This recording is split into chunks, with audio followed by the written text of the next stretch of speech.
आप सुन रहे हैं मीता गुप्ता का पॉडकास्ट भारत तथा विश्व की लोक कथाएं, जिसमें मैं आपको सुनाती हूँ देश तथा विदेशों की लोक कथाएं, जिन्हें सुनकर आप कुछ पल सुख चैन के जी सकते हैं।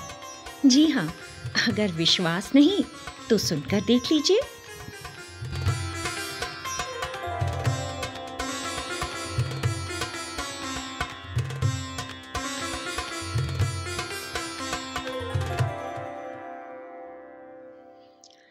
नमस्कार साथियों, आपकी मीत गुप्त के पॉडकास्ट में आपका स्वागत है। आज की कहानी NCERT द्वारा प्रकाशित पुस्तक नीति कथाएं से ली गई है, जिसे लिखा है चित्रा मुदगल ने। कहानी में आवाज़ है आपकी मीत गुप्त की, और आज की कहानी का नाम है सबक। एक धनी किसान था।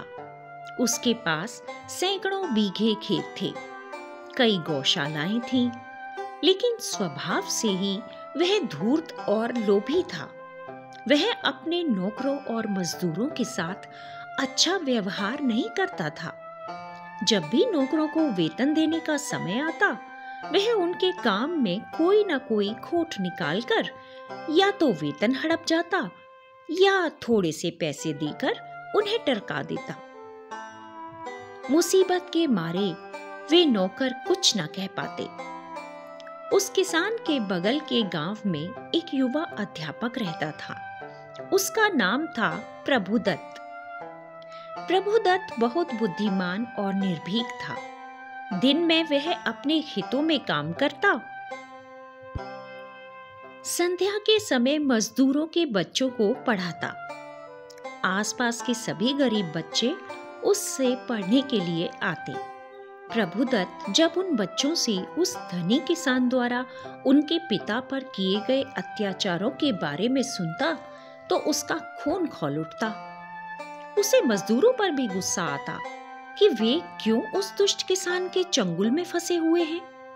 वे उसकी ज्यादतियों का विरोध क्यों नहीं करते?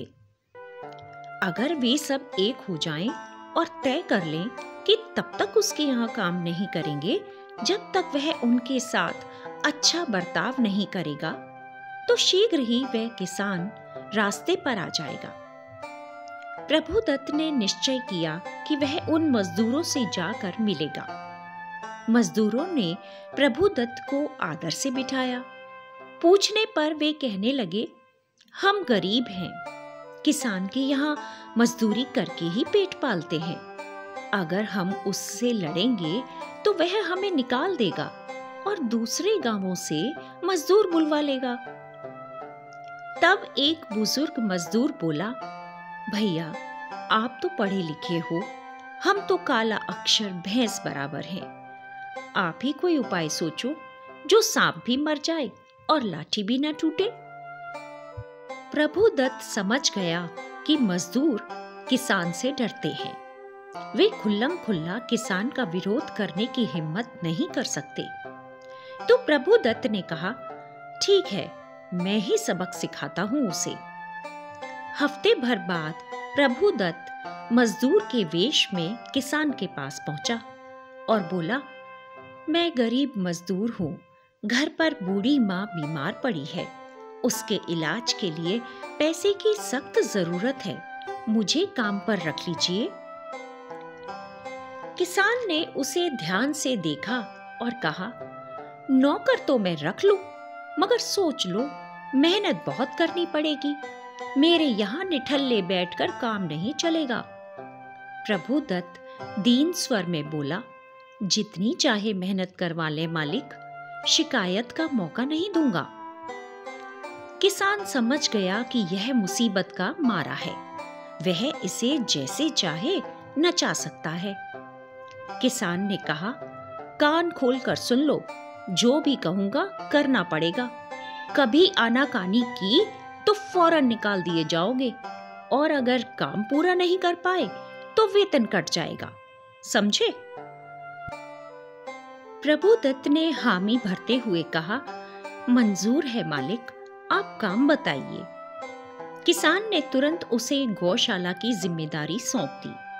उसी रोज से प्रभुदत्त किसान की गौशाला में काम करने लगा।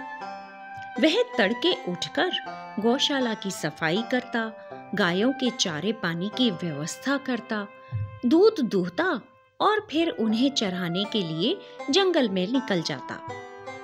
इस तरह गायों की देखभाल करते हुए पूरा महीना बीत गया। वेतन के दिन प्रभुदत्त ने किसान से कहा, मालिक, घर पर मेरी बूढ़ी माँ बीमार है, मुझे पैसों की सख्त जरूरत है, वेतन दे दें तो आपकी बड़ी कृपा होगी। किसान की नीयत तो साफ थी नहीं।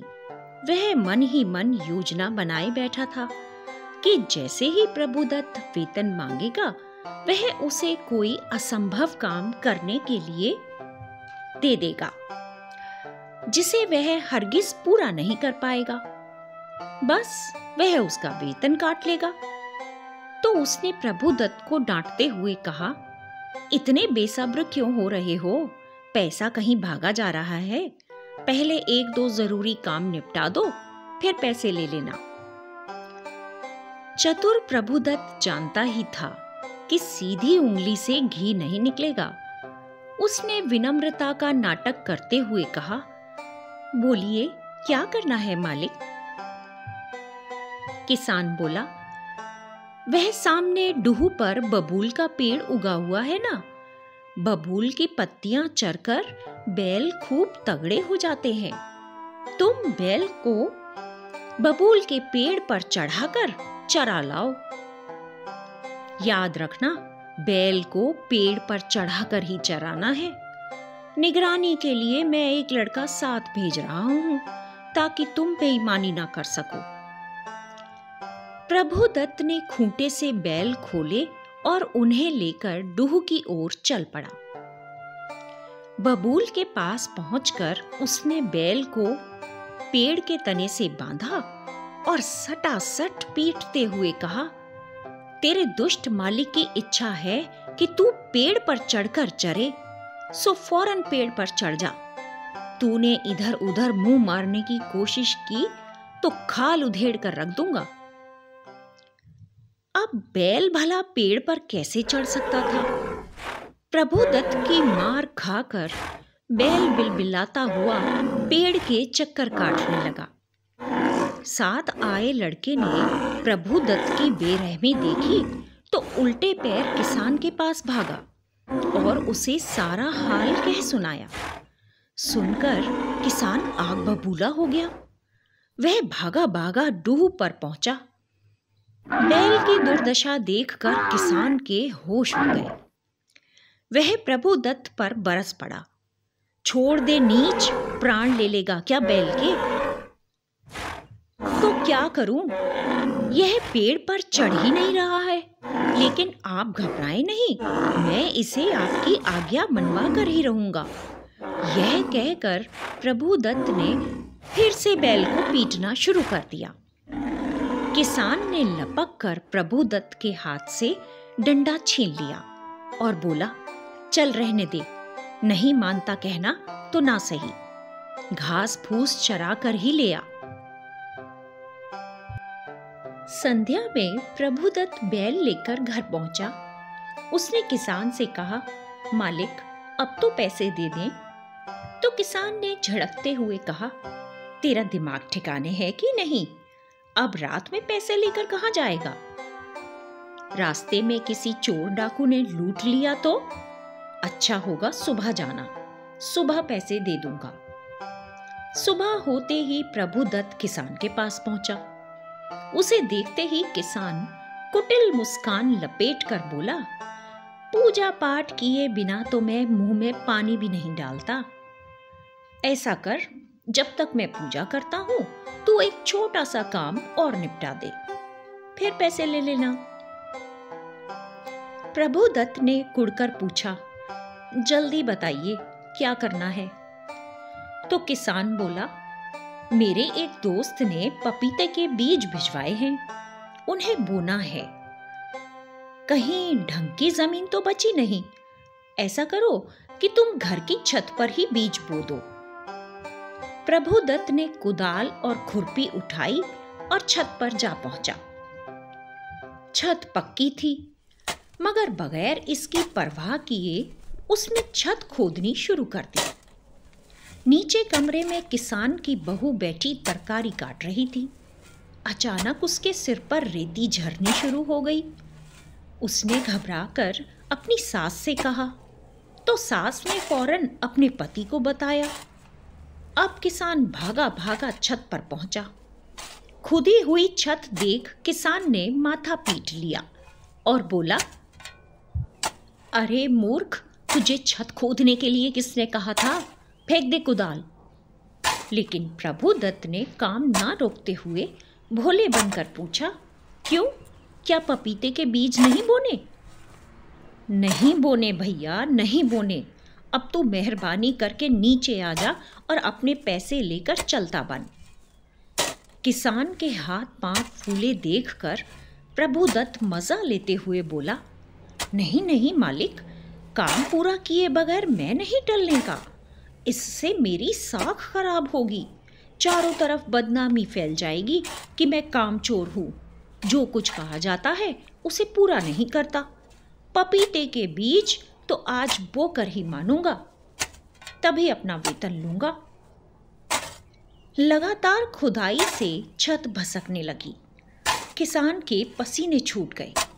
वह ताड़ गया कि यह नौकर बहुत छटा हुआ है, इसे बेवकूफ नहीं बनाया जा सकता।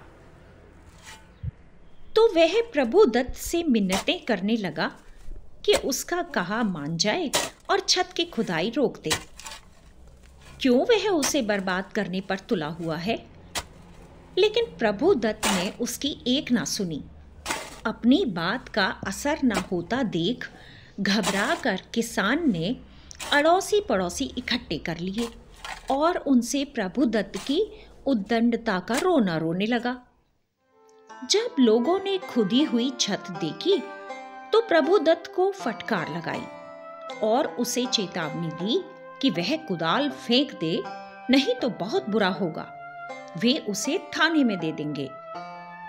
तो प्रभुदत्त निर्भीक स्वर में बोला, क्यों, थाने में क्यों दे देंगे? क्या मैं मनमानी कर रहा हूं?